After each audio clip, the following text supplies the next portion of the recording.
J'ai beau dormir 1h30 de moins que mes congénères il y a 50 ans, je suis en proie à un tourbillon. Pourtant, je cuisine plus vite, je garde plus rapidement un environnement propre. Mais comme 80% des Européens, je manque de temps. Alors que tout va plus vite, les transports, les communications, comme eux, je n'ai jamais eu autant le sentiment de courir après le temps qui file. Je suis allée à Lyon, à Caen, à Nancy, à Paris, partout, ce même sentiment d'urgence permanente. C'est quoi, je manque dans une journée? Ouais, le temps. Le temps. J'ai pas le temps, désolé. Le temps. Oui, c'est surtout ça, ouais. Ça c'est sûr. Il y a plein de choses à faire et puis on court tout le temps. C'est un cercle vicieux, le règne du toujours plus. Le temps que nous avons gagné grâce aux innovations technologiques, nous l'avons réinvesti pour en faire toujours davantage. Nous voulons tout réussir, être performants dans nos vies privées et professionnelles. Nos journées sont devenues des listes de tâches impossibles à accomplir. Et à ma grande surprise, les retraités ne sont pas épargnés. Ça va vite. Même pour vous? Ah. Pour nous, oui. Les petits-enfants, les enfants, s'ils n'ont pas le temps, il faut appel à nous. Hein. Donc même les personnes âgées manquent de temps? Ah oui, ah oui. Moi, je crois que c'est encore pire parce qu'on va plus lentement.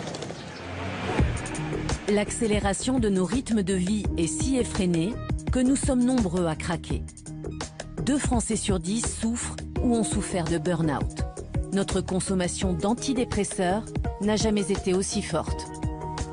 À traverser sa vie ventre à terre, à trop tirer sur la corde, elle rompt. Hélas, on est toujours dans ce credo de l'époque qui dit que aller vite, en faire beaucoup, réagir rapidement, ce sont des valeurs, ce sont des vertus, ce ne sont pas des valeurs. La réactivité, ce n'est pas une valeur, c'est un comportement, c'est une attitude. Parfois c'est adapté, parfois ça ne l'est pas, et parfois c'est meurtrier. La santé psychologique, c'est ralentir, s'alléger. Ralentir. Ce serait donc la solution pour garder à distance stress, dépression et burn-out. Rappelez-vous la fable du lièvre et de la tortue. Qui gagne à la fin? La tortue et son allure de sénateur. Le lièvre a cru qu'en courant, il pourrait multiplier les tâches. Il s'est tellement dispersé qu'il en a oublié l'essentiel. 4 siècles après La Fontaine, un mouvement international fait l'éloge de la lenteur. Dans le monde, des dizaines de milliers de personnes ont adopté la slow life. La vie, plus lentement.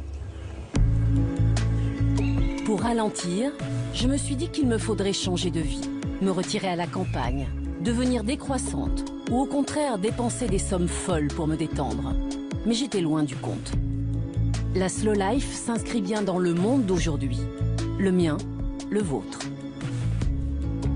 J'ai découvert comment instiller des bulles de lenteur dans mon quotidien surbooké.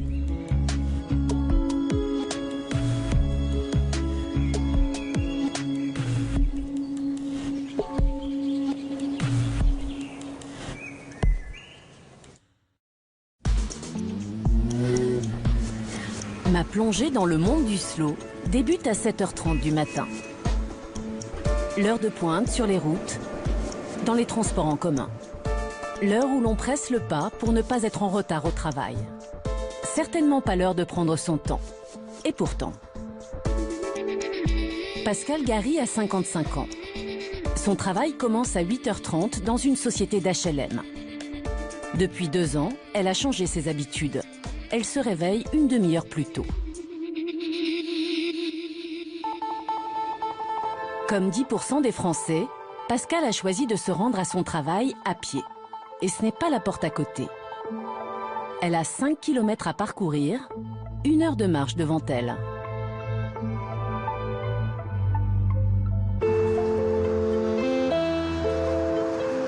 Je suis assez occupée, j'ai un travail un peu stressant. Et le fait de pouvoir prendre comme ça 1 heure avant d'aller travailler, ça me fait du bien.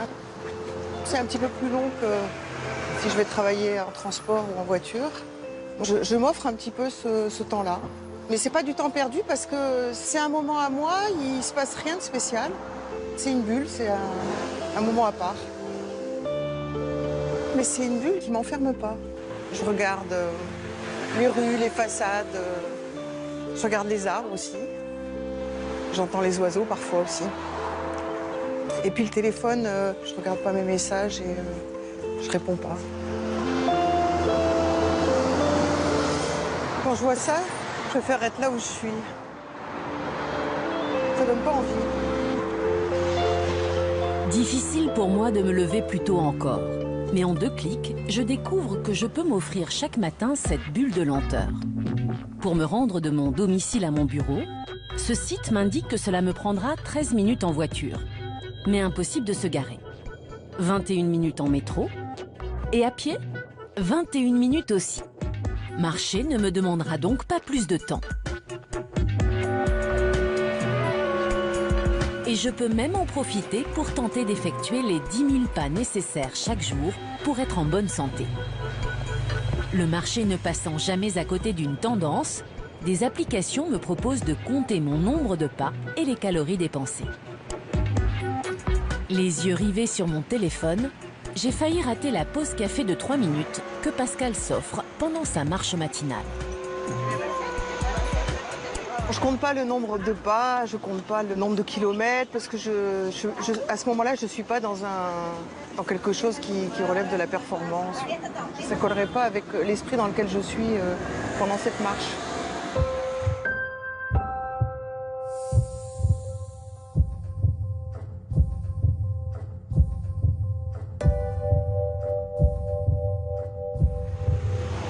Il me reste quelques minutes avant d'arriver au travail. Je suis détendue, je suis prête. Certains collaborateurs ont même remarqué qu'il y avait une différence. Je dis pas bonjour de la même façon.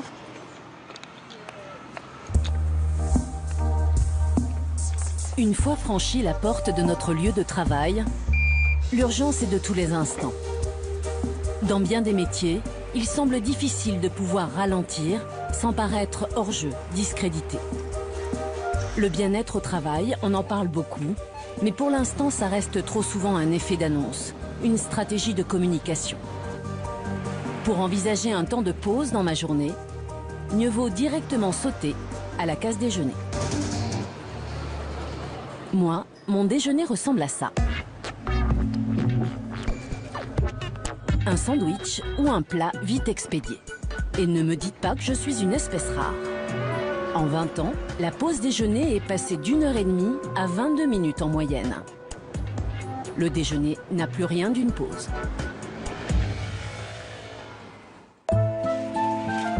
Avant de découvrir la slow life, j'avais vaguement entendu parler de la slow food. La slow food propose que ce que l'on mange soit cultivé, cuisiné et dégusté avec le temps nécessaire pour le faire. Sortis des grands repas de famille ou entre amis, nous perdons notre plaisir de nous alimenter. Pour nous reconnecter à notre corps, il faut prendre le temps de manger. C'est ce que le docteur Cocolle, nutritionniste, tente d'inculquer à ses patients. Audrey Bourguignon est infirmière dans un hôpital parisien. Infirmière, un métier sous pression, ses repas sont toujours expédiés. Alors racontez-moi cette alimentation un petit peu. C'est vrai que c'est plutôt la va-vite. Donc après, effectivement, on a tendance à se sentir plutôt lourd. Hein, parce que j'ai vraiment le sentiment de ne pas pouvoir digérer correctement. Parce que vous avalez, vous trouvez, ou vous mâchez dans le peu de temps qui vous est imparti? Je pense plutôt que j'avale, oui. Donc vous mastiquez pas forcément? Non, même quasiment pas du tout. Et si je vous interrogeais 2 heures après, est-ce que vous seriez capable de me dire le menu exact de ce que vous avez ingéré? Pas sûr. Ah ouais, donc c'est intéressant. Donc vous mangez de façon automatique. Donc vous remplissez là? Oui, je pense que oui. C'est plus par nécessité que par plaisir, là. D'accord. Il faudrait que vous puissiez manger plus lentement, donc il faut prendre du temps. 20 minutes en mastiquant, en broyant les aliments pour créer ce qu'on appelle le bol alimentaire. C'est-à-dire que l'aliment doit être entouré de salive. Ça donne le temps au cerveau d'analyser en temps réel ce que vous êtes en train de porter en bouche. Oui. Ça procure du plaisir alimentaire. Et je me sentirai moins ballonnée comme ça? Vous vous sentirez moins ballonné et vous pourrez même perdre du poids avec ça. D'accord. Simplement, sans faire de régime, c'est du comportement alimentaire. On est dans une époque zapping où on va trop vite dans les choses. Or, le temps du repas est un temps fondamental qu'on ne doit pas oublier. Et vous avez des méthodes pour qu'on puisse apprendre à mieux manger? Oui, par exemple, cette fourchette... Pour l'aider à ralentir, le nutritionniste lui propose d'utiliser une slow fork, une fourchette qui vibre lorsqu'on enchaîne trop vite les bouchées. Et à quel moment où on me signale que là c'est fini? Enfin non, c'est plutôt moi qui contrôle. C'est votre cerveau. La fourchette ne va pas vous indiquer la fin du repas. Bon, à voir. Audrey.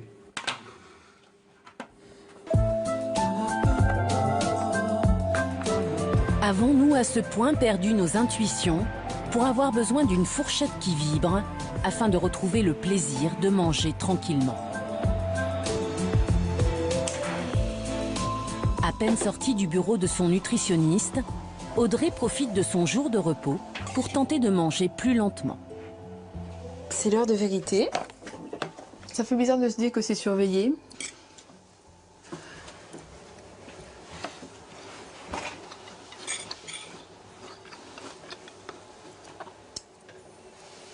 Ah. Bon, bah, j'ai déjà un rappel à l'ordre dès la première bouchée. C'est pas très sympa.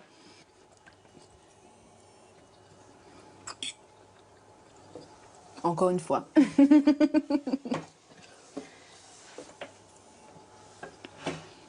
J'avais l'impression de manger vite, mais je n'avais pas réalisé que c'était autant. Je pense que ça va pas être facile en fait.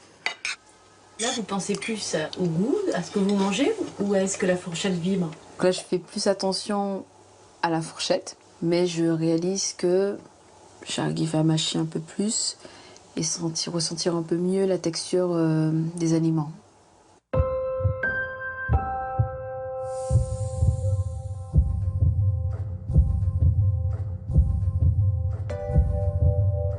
J'ai pris plus de temps pour me poser et ça fait du bien.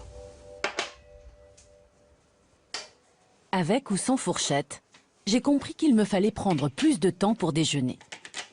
J'imagine que je pourrais même facilement allonger ma pause déjeuner en tapotant sur mon clavier ou en regardant défiler les infos télévisées. Mais je n'avais rien compris. Ces stimulations dans tous les sens sont l'inverse d'une bulle de lenteur. Il me faut être entièrement à ce que je fais, manger et rien d'autre. Ce travail sur l'attention, plus que sur le chronomètre, c'est le cheval de bataille du nutritionniste Jean-Philippe Zermati. On peut manger très lentement sans être attentif à ce qu'on mange.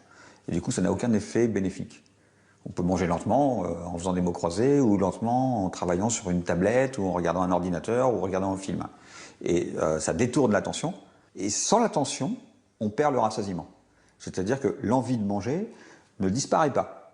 Pour avoir du rassasiement, il faut une conscience des sensations procurées par les aliments. Alors, notre société, en fait, est remplie de distracteurs qui nous empêchent d'être attentifs à nous-mêmes et se rééduquer à ça, c'est-à-dire finalement redevenir, le mot est un petit peu fort, mais le maître de son attention, c'est quelque chose qui devient compliqué. Cette fois, j'ai bien compris.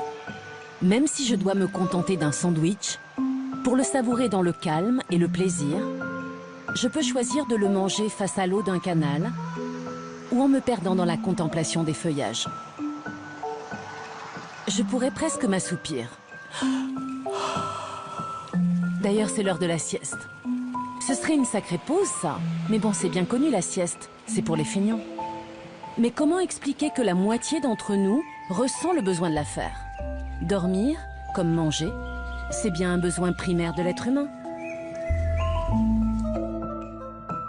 Pour vérifier que la sieste est vraiment réparatrice, j'ai pris rendez-vous avec le professeur Damien Léger. Il dirige le centre de recherche sur le sommeil à l'Hôtel-Dieu à Paris. Ces recherches sont sans équivoque. Nous dormons moins, 6h55 en moyenne. Les adolescents ont même perdu 50 minutes de sommeil par nuit en seulement 20 ans. Nous dormons moins et moins bien. Un Français sur 3 lit en pleine nuit les SMS qu'il reçoit. On est en déficit de sommeil quand on dort moins de 6 heures par 24 heures au cours de la semaine. Et ça concerne donc 20 à 30% des Français. C'est pas que le travail, c'est aussi qu'il y a beaucoup de gens qui sont sur les réseaux sociaux, Internet, la télévision, les vidéos, jusqu'à très tard le soir, les tablettes. Donc cette privation de sommeil, elle s'accompagne en fait de beaucoup de problèmes de santé. On sait que dormir moins de 6 heures par 24 heures, c'est associé au diabète, à l'obésité, à l'hypertension artérielle, au risque cardiovasculaire, au risque d'accident. Et la sieste dans tout ça. Toutes les études scientifiques sont formelles, elle permet de sacrément limiter les dégâts. Déjà, la sieste, ça améliore les choses sur le plan neurologique, cognitif. On réagit plus vite, on est plus attentif, on améliore sa mémoire. C'est un effet biologique, c'est-à-dire que les neurotransmetteurs du stress, par exemple, qui sont augmentés quand on est privé de sommeil, eh bien, sont rediminués par la sieste. Donc le stress baisse. Donc le niveau de stress baisse. Et d'autre part, le fait de faire la sieste, on voit sur le plan cardiovasculaire, ça diminue l'hypertension artérielle et la fréquence cardiaque. N'en jetez plus, je suis pleinement convaincue. Mais comment trouver le temps? La sophrologue Caroline Rome travaille en étroite collaboration avec le professeur Léger. Au sein de l'hôpital, elle enseigne à des personnes en déficit de sommeil comment rapidement piquer du nez à la barbe de ceux qui les entourent. On appelle ça la sieste flash. La sieste flash, il n'y a pas de sommeil, c'est juste vivre la bascule dans le sommeil. Vous savez, vous lisez un bouquin, puis la tête fait ça. Ça, c'est parce que vous avez vécu la bascule, qui est un autre niveau de conscience, et vous avez eu ce relâchement musculaire qui a fait que la tête est tombée. Ça peut se faire dans les transports, en open space. Si seulement on pouvait dormir sans que ça se voit, ça serait bien. Alors, il y a la version réunion. Quand vraiment vous êtes submergé par le besoin de sommeil, et qu'en réunion vous êtes comme ça, vous dites ça va se voir, c'est horrible. Il y a une technique, vous vous mettez, alors ça, parce que ça durera 30 secondes. Non, parce que là, non, c'est pas discret. Là, comme ça. Vous réfléchissez. En fait. Tout le monde va penser que vous réfléchissez parce que vous fermez les yeux, on vous fiche la paix. Et quand vous sentez que la tête, vraiment, vous vous laissez basculer, discrètement, vous réactivez. Ça marche. Et ça repose. Alors, il n'y a pas de repos parce qu'il n'y a pas de sommeil. Par contre, ça repose quand même, puisqu'il n'y a pas de lutte pour ne pas dormir. Quand on lutte, on s'épuise. Dans la société, on n'est pas programmé pour lâcher prise, au contraire. On est programmé pour toujours être le meilleur, le plus fort, etc. Ça fait partie des rythmes. D'ailleurs, les Chinois, les Japonais, ils l'ont compris avant nous. Ils font des siestes flash partout, tout le temps, et ils sont plus efficaces et ils tiennent le coup beaucoup plus longtemps que nous. Donc, fermeture des yeux. En moins de 3 minutes, la sieste flash combat la somnolence. Mais la sieste vraiment réparatrice est un peu plus longue. La meilleure sieste, en fait, c'est une sieste de 20 minutes. On recommande vraiment des siestes de 20 minutes. C'est très récupérateur.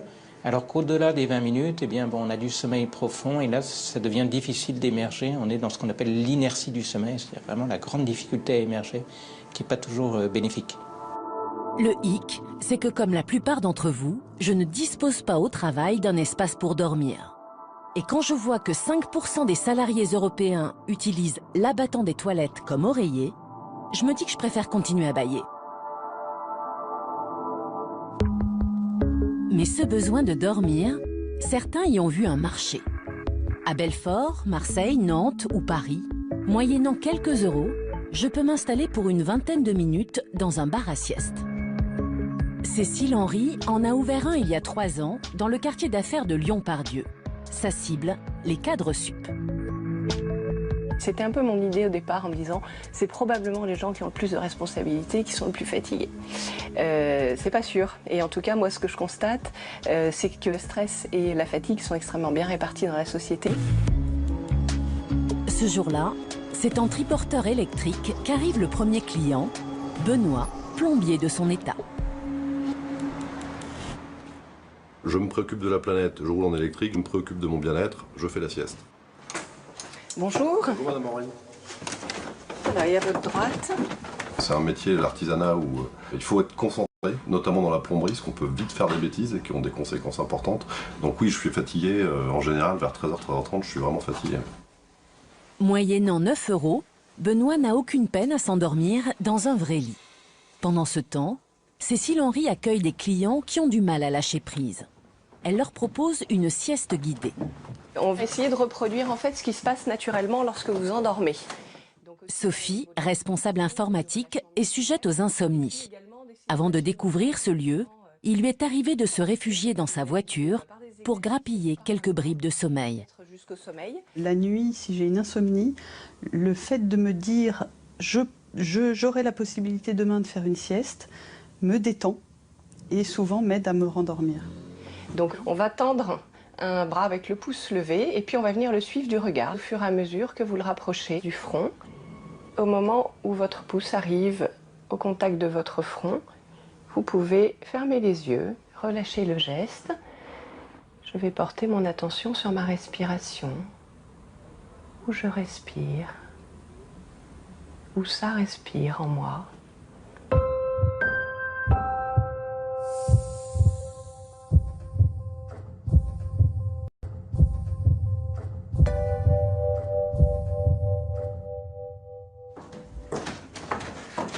En 45 minutes, ce n'est pas si long, Sophie prend le temps de satisfaire 2 besoins essentiels, dormir et manger. J'aurais pu ne plus aller dormir quand j'ai sommeil. Maintenant, ça fait partie d'une philosophie de vie, hein, d'apprendre à s'écouter, répondre à nos besoins naturels par des solutions naturelles et pas par des médicaments ou par des choses très coûteuses en temps ou en argent. Oui.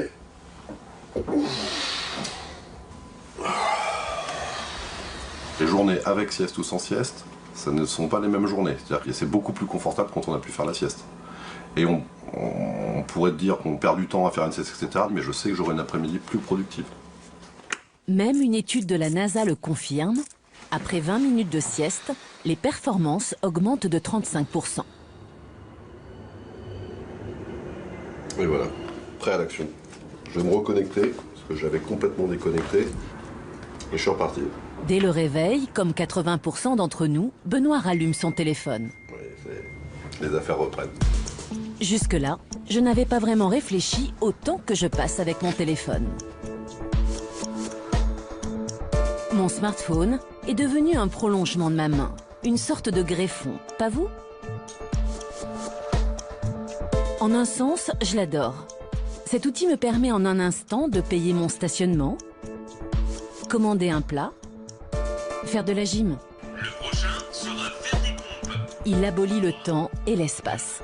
Et je ne suis pas un cas d'espèce. Votre téléphone, vous l'aimez ou vous le détestez? Je l'aime. Elle est très utile et il me tient compagnie. Je veux pas qu'il reste trop loin. Même s'il n'a ni sonné ni vibré, 70% des Français consultent leur téléphone portable au moins toutes les 5 minutes. Les jeunes, entre 16 et 24 ans, pianotent en moyenne 23 heures par semaine. Vous l'éteignez parfois? Juste quand il bug, mais sinon non. Moi j'ai comme un sentiment de dépendance que j'arrive pas à contrôler si vous voulez. Je dois bien le reconnaître. Mon smartphone n'est pas pour rien dans mon sentiment de trop-plein. Il s'agit même d'un des principaux responsables. C'est devenu mon meilleur ennemi. Cet appareil, il vous distille un petit poison. Il va vous rendre totalement prisonnier de lui-même. Donc la personne va être en permanence en dialogue avant tout avec son smartphone. Combien sommes-nous connectés à nos téléphones et déconnectés de nous-mêmes et de ceux qui nous entourent? Au point d'oublier de regarder en traversant, de perdre de vue qu'on est à table avec quelqu'un.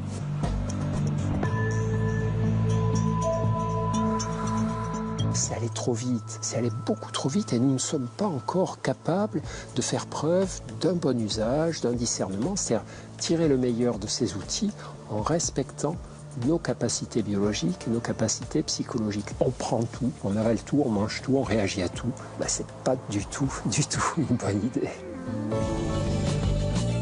David Lajarge est forcément connecté puisqu'il travaille dans la communication numérique. Mais l'an dernier, à cause de son hyperconnexion, il a réalisé qu'il perd des pieds dans sa vie personnelle et professionnelle.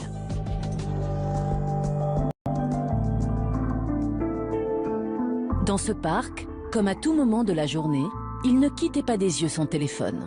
Ça pouvait être au travail, dans les réunions, quand j'étais au restaurant avec des amis ou même en face d'une seule personne en pleine conversation, quand je me promenais, quand j'étais posé ici alors que l'idée c'était quand même justement de souffler, bah non.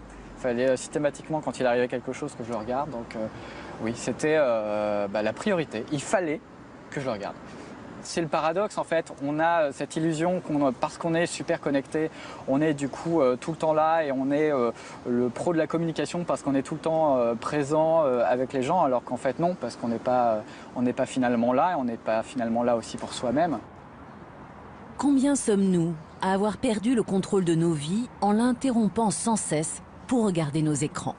David a su réagir à temps. Si je viens avec un téléphone, j'ai l'habitude de reprendre mon vieux téléphone à clapper qui est ici. Hop. Ça me permet d'être sûr de ne pas être dérangé pour tout et n'importe quoi. J'ai que des gens qui peuvent m'appeler ou m'envoyer des SMS et tout le reste, ça attendra après. Je suis posé voilà, avec mon carnet, j'arrive beaucoup mieux à me concentrer. Puis le papier aide aussi à se concentrer parce qu'on n'a pas des onglets dans tous les sens et où on est distrait. Et je suis devenu monotâche, c'est-à-dire que maintenant je vais une tâche à la fois, je ne fais pas 40 choses en même temps. Et c'est vrai que dans ce sens-là, je pense que je suis plus efficace aujourd'hui aussi. David a découvert qu'il ne pouvait pas être multitâche. Le multitâche, dit-on, est une aptitude des femmes.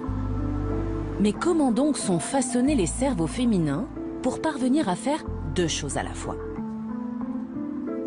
Étienne Quéclin, chercheur en neurosciences, dissèque ce qui se passe dans nos cerveaux quand on tente de faire plusieurs choses en même temps. Les femmes ne sont pas plus multitâches que les hommes, c'est clair.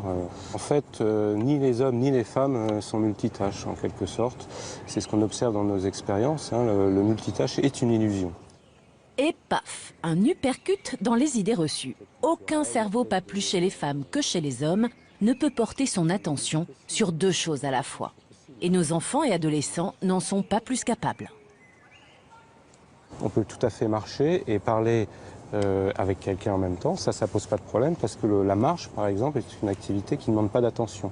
Une activité réflexe, si vous voulez. Mais dès qu'une activité demande un minimum d'attention, comme par exemple écouter quelqu'un et comprendre ce qu'il dit, écrire un SMS, eh ben, la manière dont notre cerveau est conçu nous empêche de porter notre attention sur deux tâches à la fois.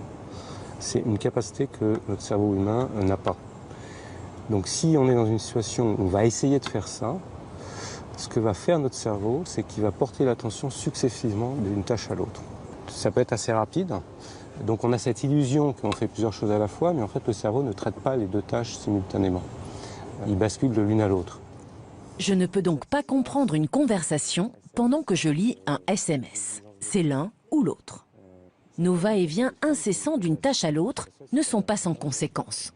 La première conséquence, c'est qu'il y a évidemment un temps de bascule d'une tâche à l'autre, qui est perdu pour les deux tâches.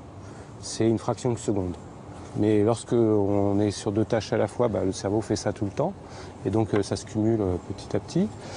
Ensuite, ça se traduit par une perte de performance dans l'exécution de chacune des tâches.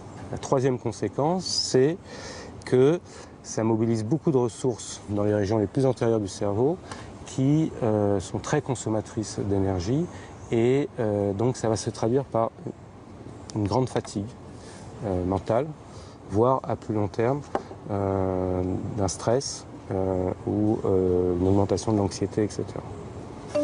Si à l'instant vous avez jeté un coup d'œil à votre téléphone qui bipait, vous avez forcément raté quelques mots. Alors Étienne Quéclin vous le répète. Le multitâche est une illusion. Passer sans cesse d'une tâche à l'autre nous fait donc perdre du temps, commettre des erreurs, épuise notre cerveau et nous stresse. David Lajarge a eu le déclic à temps. Il lui fallait arrêter de cliquer tout le temps. Malgré son travail, où les écrans sont incontournables, il a réussi à mettre en place toute une série de garde-fous. La première chose que j'ai faite finalement, elle paraît toute simple, hein, mais elle est redoutable, c'est que j'ai acheté un réveil. J'en avais pas. Je me réveillais comme la plupart des gens avec mon smartphone. Et finalement, le fait d'avoir un réveil, ça fait que le matin, je ne suis pas tout de suite sur mon téléphone, comme un hyper connecté. Voilà, ça c'est la première chose. David a aussi fait une vraie purge dans ses écrans. Il s'est défait de ses tablettes, de ses consoles de jeux, et il a revu l'utilisation de son ordinateur et de son téléphone. Je le fais petit à petit, je teste ce qui peut fonctionne aussi avec moi, parce que bon, j'ai une manière de fonctionner, j'ai une manière de vivre, d'être. Il ne faut pas non plus que ce soit une contrainte. Moi, j'ai envie juste de retrouver un équilibre dans mes usages. J'ai pas non plus envie de finir dans un monastère. Donc, pour les mails, la première chose que je me suis forcé à faire, c'est de ne plus les consulter à chaque fois qu'il y en a un qui tombe. Sur son téléphone, David a réduit de moitié le nombre de ses applications. Il lui en reste quand même une quarantaine, ce qui le situe dans la moyenne des Français. Mais elle le sollicite beaucoup moins. Je me suis dit, je vais garder les notifications qui sont humaines, dans le sens où ce sont des SMS, des appels manqués, de la messagerie quelconque. Par contre, tout ce qui est automatisé, les jeux, les applis, les outils, les choses comme ça, je les ai enlevés. Malgré toute sa volonté, parfois David a du mal à se discipliner. Dans ces moments-là, c'est une application qui vient à son secours. On appelle les applications digitales détox. On choisit une durée de temps, 1 heure, 2 heures ou plus, peu importe. Et en fait, une fois qu'on a lancé ça, le téléphone est comme bloqué, figé.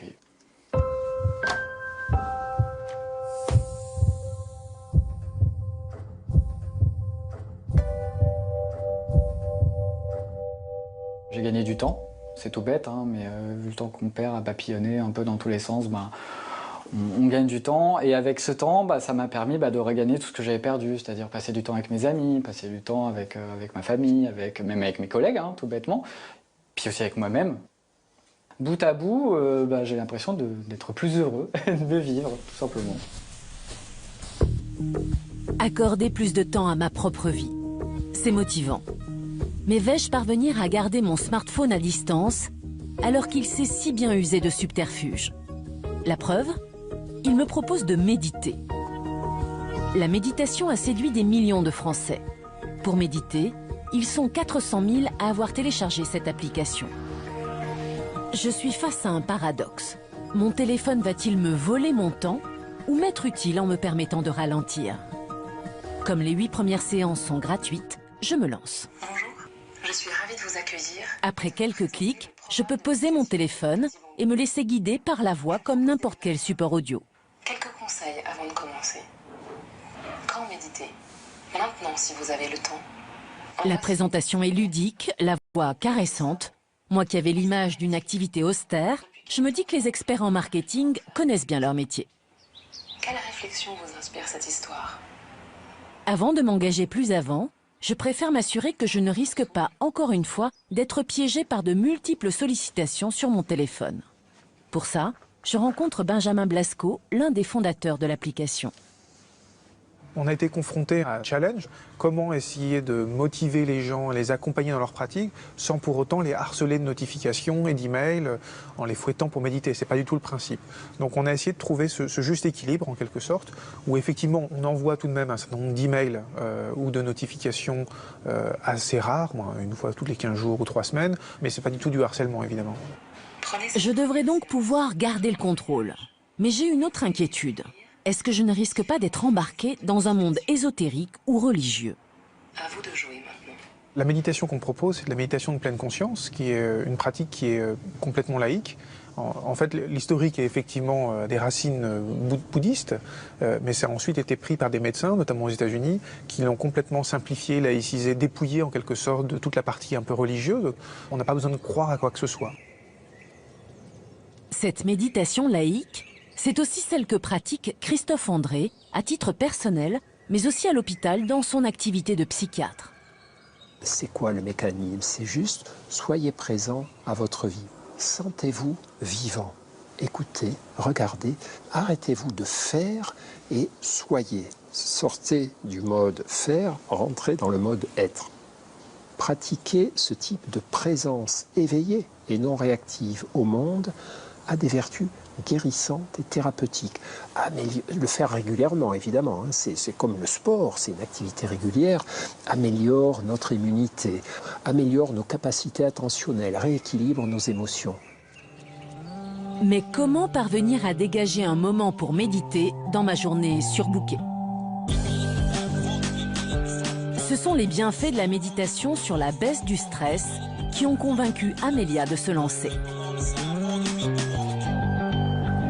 À 32 ans, comme toute jeune mère de famille qui travaille, sa vie est chronométrée. Pour cesser d'être débordée, Elle médite depuis 1 an via son smartphone. Son abonnement lui coûte 5 € par mois. Dans la journée, on est sollicité de toutes parts et l'esprit est sans arrêt en train de penser à ce qu'il y a à faire, à ce qu'on aurait dû faire. Et en fait, la méditation, ça permet de juste stopper un peu le flot de pensée et se poser un moment. J'imaginais qu'on ne pouvait méditer que dans le calme. Mais Amélia médite dans les transports, jusqu'à son domicile en banlieue parisienne. Il lui suffit de lancer une séance sur son téléphone. Ça fait partie de la méditation d'avoir du bruit autour de soi. C'est pas du tout rédhibitoire, bien au contraire. On prend conscience des bruits autour de nous, ça fait partie de ce qu'on appelle la pleine conscience de l'instant présent. Ouvrez-vous maintenant aux sons et aux odeurs autour de vous. Essayez de tirer profit des mouvements du train plutôt que de lutter contre eux.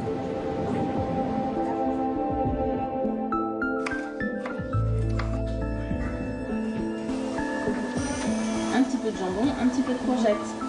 Tu veux une cuillère plutôt?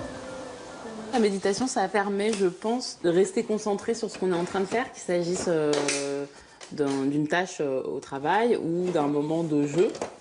Quand je suis en train de jouer, même si mon cerveau va m'amener à penser à la suite de la soirée ou à ce que je dois faire demain, je vais plus facilement me dire « Ok, c'est pas grave, demain c'est demain, maintenant c'est un instant à vivre tout de suite, quoi. Donc on verra plus tard. » Ça fait 10 ans que je suis avec mon mari, donc il a un certain recul sur l'évolution de ma personnalité. Il me dit que je suis plus calme, globalement. Même s'il m'arrive, comme tout le monde, voilà, d'être agacé, stressé par une situation, je gère mieux ces moments-là. Faudrait que tu médites un peu plus. Amélia, malgré sa double journée de maman qui travaille, parvient à trouver chaque jour 20 minutes pour méditer. C'est une question de choix. 20 minutes, on les passe très facilement sur Twitter, sur Facebook ou derrière YouTube. Donc voilà, c'est juste une discipline à acquérir, quoi. Dès que vous constaterez que votre esprit vagabonde, notez simplement ce qui vous est passé par la tête. Sans porter de jugement, sans analyser ou réagir.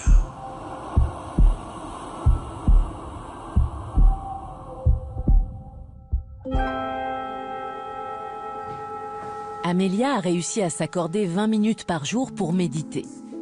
Je découvre qu'il y a aussi d'autres biais pour gagner en concentration, en détente, en calme. Plus de 2 millions de Français ont réussi à trouver du temps dans leur quotidien pour pratiquer le yoga. On allonge l'arrière. Le tricot vit un véritable retour de flamme. Le rythme des aiguilles fait baisser la fréquence cardiaque. 9 Français sur 10 jardinent, même si c'est seulement sur le bord de leur fenêtre. C'est en essayant de choisir entre ces bulles de lenteur que je me suis rendu compte qu'une chose avait disparu de ma vie. Ne rien faire du tout. Je crois d'ailleurs que même si je trouvais le temps, je n'en suis plus capable. On a totalement perdu le sens et la capacité de la non-action. Et notre société est très largement responsable puisque pour nous vendre des choses, des écrans, des logiciels, des ceci, des cela, elle nous a incité à remplir toutes les pages de non-action par des actions ou des distractions. La contemplation, la méditation, la présence au monde, ça ne fait pas gagner d'argent aux firmes. Et donc, on veut arracher ce truc-là de nos vies. Il ne faut pas qu'on se laisse faire.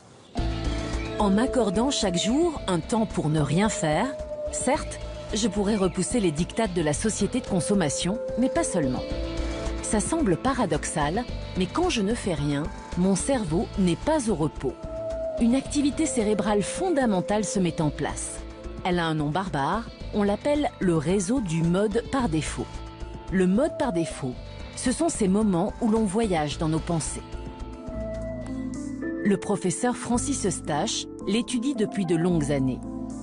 Sans le mode par défaut, sans ce voyage dans nos pensées, impossible de construire solidement notre mémoire. On se tourne vers nos pensées, on se tourne vers des informations récentes auxquelles on a été confronté. Et en fait, notre cerveau va permettre de faire en quelque sorte une sorte de synthèse entre ces informations nouvelles ou relativement nouvelles et des informations plus anciennes. Donc c'est un des temps indispensables à la création de notre autobiographie. Si on n'a pas ces moments, eh bien notre autobiographie, il va lui manquer des pages en quelque sorte, et surtout il va lui manquer une cohérence d'ensemble. Le problème, c'est que quand j'ai une minute à moi, je prends mon téléphone pour lire, consulter mes réseaux sociaux ou pour jouer. Or, ce sont des stimulations et elles empêchent mon cerveau d'activer ce mode par défaut. Mais si vous êtes hyper stimulé, eh bien, en conséquence, vous allez peu mettre en route, peu mettre en place ce réseau du mode par défaut. Et il faut tenter, si c'est possible, de le protéger. Voilà pourquoi je dois par moment ne rien faire. Une question me taraude, m'affole même. Comment nos enfants et nos adolescents, multiconnectés, hyperstimulés dès le plus jeune âge, vont pouvoir développer ces capacités qui nous sont essentielles? L'enfance ne serait donc plus le temps de l'insouciance et des rêveries. J'ai rencontré Christine Hébert dans sa salle de classe. Elle enseigne en maternelle depuis bientôt 40 ans. Si elle s'inquiète, ce n'est pas seulement en raison de la prépondérance des écrans. En dehors de l'école, nombre de ses élèves ont des agendas de ministres. Le lundi matin, les enfants arrivent maintenant. Ils ont passé un week-end, certes, certainement intéressant et avec rempli d'activités, mais tellement d'activités qu'en fait, ils n'ont pas pu se poser, ils n'ont pas pu se reposer de leur semaine d'école. Et que donc ils arrivent, ils sont démobilisés, ils sont fatigués, ils ne sont pas prêts à investir une nouvelle semaine où on va leur demander de l'attention, de la concentration, de la réflexion. C'est très louable au départ, mais c'est trop. C'est vraiment souhaitable que les enfants aient des plages de temps où ils puissent se poser, réfléchir, penser, voire s'ennuyer. Ils ont très peur du vide, nos parents actuels. Quand nos enfants n'ont plus rien à faire, on a coupé les connexions Internet, on ne les a pas inscrits à la guitare, au foot, à ceci, à cela, ils nous engueulent. Ils nous disent qu'ils s'ennuient. Et on a l'impression d'être des mauvais parents. Mais si nous abandonnons nos enfants à cette société qui mercantilise leur capacité attentionnelle, eh bien, nous les abandonnons à des troubles de l'équilibre émotionnel, des troubles de l'attention, malheureusement des tendances à l'insatisfaction, à la difficulté à être heureux, à être bien, à parler avec les autres humains. Cette accélération du rythme de leurs enfants, de plus en plus de parents en prennent conscience. Ils décident d'adopter le slow parenting, ou comment recréer des bulles de lenteur pour nos rejetons. Dans la ville de Poissy, Véronique est la mère de 4 enfants âgés de 12 à 17 ans. Chaque jour, à la sortie du collège ou du lycée, les ados convergent vers la maison familiale.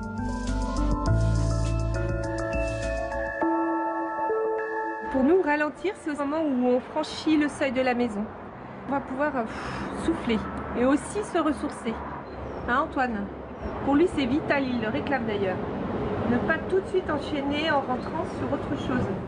Pour que chacun puisse avoir le temps de se poser, dans la famille, les activités ont été limitées. Antoine a arrêté le kung-fu et la clarinette.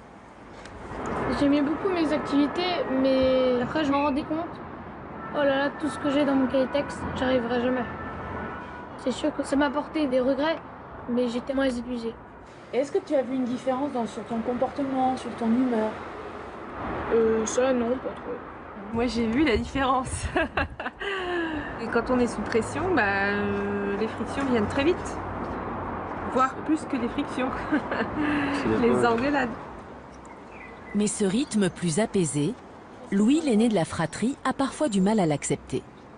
Moi, je me retrouve parfois dans ma chambre à rien faire, rien du tout. Ça, je trouve ça pas bien, c'est pas une forme de repos parce qu'on dort pas. En fait, on tourne dans sa chambre, enfin, on se rend compte qu'on passe du temps inutile.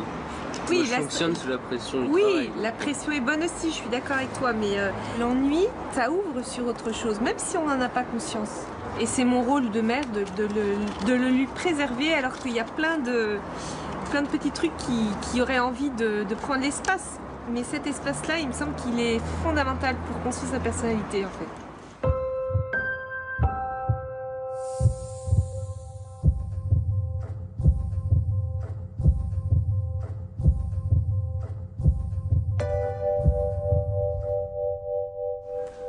L'usage des écrans est évidemment limité. Hormis pour le travail scolaire, pas plus d'1 heure d'ordinateur et seulement quand il n'y a pas classe.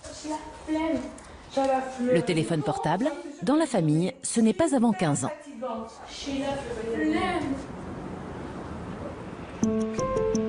J'ai cru être parvenue au terme de ma découverte du slow. J'ai compris que je pouvais dégager du temps pour satisfaire correctement 2 besoins primaires, manger et dormir. Qu'en m'offrant au quotidien des bulles de lenteur, je pourrais être moins stressée, plus concentrée, présente à ce que je vis. Cela permettra à ma mémoire de se construire, à mes émotions de naître. Mais à ma grande surprise, je me suis aperçue qu'il existe un mouvement slow dans le registre du plaisir. La journée terminée, le slow se glisse sous nos draps, car ces moments-là aussi, nous nous sommes mis à les consommer à toute vitesse. Rencontre express, injonction de performance, il faut jouir à marche forcée. Pourtant, seule une femme sur 2 parvient régulièrement à l'orgasme. Le slow sex m'invite à ralentir pour d'autres sources de plaisir. Un brin sceptique, je me suis quand même laissé tenter. Emmanuelle Duchesne est coach en slow sex depuis 3 ans. Formée aux États-Unis, elle anime des ateliers dans tout l'Hexagone. Une activité confidentielle. En France, ils sont 6 à exercer ce nouveau métier. Je me demande bien ce qu'un coach en slow sex peut m'apporter de plus qu'un sexologue. Dans la sexologie, on parle de dysfonction. On vient parce qu'on a un problème et le sexologue va dire « Ah oui, vous avez un problème ». Et moi, je viens à l'opposé de tout ça parce que les gens viennent et me disent « Je ne suis pas normale, j'ai un problème ». Et moi, je dis « Mais non, toi, tu es toi et tu ressens ce que tu ressens et il n'y a aucun problème là-dessus. Le seul problème, c'est que tu t'es dit que tu devais être comme les autres, qui eux-mêmes se sont dit qu'ils devaient être comme les autres et on est tous à se comparer à un modèle en fait. Et moi, je dis, c'est pas vous le problème, c'est pas vous qui avez un problème, c'est le modèle dans lequel vous essayez de rentrer. Vraiment de laisser venir. La sexologie n'a plus à prouver les services qu'elle rend.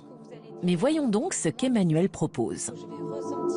Donc aujourd'hui, mon intention, c'est vraiment de vous faire repartir avec quelques petits exercices, quelques petits outils que vous pouvez déjà intégrer dans votre vie.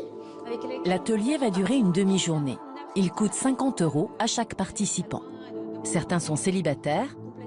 Geneviève, elle, est venue spécialement de Dordogne. Elle vit en couple depuis 25 ans. Moi, je trouvais que sexuellement, c'était pas passionnant, quoi. Et donc, je m'étais dit, bon, bah, tant pis, j'arriverai jamais à mieux, quoi. Bon, après tout, on s'entend bien quand même. Enfin, voilà, il y avait une espèce de deuil là-dessus. Et je trouve que les outils qu'on travaille ici sont des outils qui, moi, me font du bien. Et en plus, coup de bol, ça va être mieux pour notre couple. Donc, je prends. En fait, un couple est solide si chacun s'occupe bien de soi. Se dévouer et se laisser dévorer par l'autre, c'est pas la bonne piste. Hein. Et donc, je suis là pour moi. En fait, vous allez observer les sensations dans votre corps. La différence, c'est qu'on va intégrer les sensations qu'on va trouver dans notre sexe. L'atelier débute par quelques minutes de méditation. Est-ce qu'il y a au niveau de votre sexe une zone, un endroit que vous ressentez plus qu'un autre? Si c'est le cas, vous allez faire un zoom avec votre attention, comme si c'était un microscope pour aller voir vraiment au cœur de cette sensation-là. Très bien, et puis vous allez pouvoir ouvrir vos yeux, reconnecter avec l'extérieur. Si vous pouvez avoir cette qualité d'attention à votre corps et à votre sexe quand vous faites l'amour, là pour moi vous êtes vraiment dans la conscience et dans le slow sex. Et quand on dit slow, ça ne signifie pas forcément qu'il faut faire tout le temps lentement. Ça veut dire c'est suffisamment lentement pour être capable de ressentir ce qu'il se passe dans mon corps à l'instant présent. J'ai des sensations de dilatation en dessous des testicules. Voilà. C'est des sensations assez fines en fait. Mais effectivement, en portant mon attention dessus, j'ai remarqué que oui, c'est là. Ouais. C'est là. C'est vraiment ça. C'est à peine perceptible, mais je lui donne toute mon attention. Et vous allez voir que l'attention agit comme un curseur pour l'intensité des sensations. Donc, dans la sexualité habituelle, on a tendance à augmenter le volume. Donc, la taille du sextoy, mettre plus de lingerie, plus de parfum, plus de je sais pas quoi. Et nous, ce qu'on fait, c'est qu'au lieu de faire tout ça, on augmente l'attention qu'on porte aux sensations, aussi infimes soient-elles. Donc, on va faire l'exercice du désir. L'exercice suivant porte sur l'expression du désir. Comment je peux avoir la sexualité que je veux avoir si je ne sais pas ce que je désire et ce que je veux? Car prend-on encore le temps de désirer et de formuler son désir? Donc ce qu'on va faire, c'est que tu vas me poser une question, tu vas me dire « dis-moi ton désir ». D'accord. Je vais répondre et tu vas répondre « merci ». Ok. Dis-moi ton désir. Te caresser le visage. Merci. Dis-moi ton désir. Avoir les massages. Dis-moi ton désir. Lire du Nietzsche sur la place de la Défense. Dis-moi ton désir. Merci. Marcher dehors. Devenir spécialiste des neurosciences. Dire plein de gros mots. Te déshabiller. Cet exercice, il me panique parce qu'à la fois j'ai l'impression que j'ai zéro désir et en même temps il me rassure parce que quand je gratte, j'arrive à en retirer quelques-uns et à commencer à tirer le bout du fil et qu'il y en a d'autres derrière. Comme si je creusais une petite source là et que je déblaye un peu le terrain. Mais c'est long, hein. Un de ces cas, il y a un geyser qui va exploser. C'est ça le jeu, d'accord? C'est de répondre non à chaque fois. Les exercices s'enchaînent, tous différents, avec toujours le même principe qui revient avec force. La clé, c'est d'être à l'écoute de son corps. Et dans le moment présent. Et dans le moment présent, voilà. Au terme de ce cheminement, j'ai compris que le cadre de mon existence restera le même. Le réveil continuera à sonner chaque matin, mais il m'appartiendra désormais de m'offrir par-ci, par-là, ces espaces de lenteur qui ne coûtent rien, ou peu, mais qui sont précieux. Dans nos vies, s'il nous arrive de mettre des euros de côté, on ne pourra jamais épargner les heures. Mieux vaut prendre le temps de les vivre.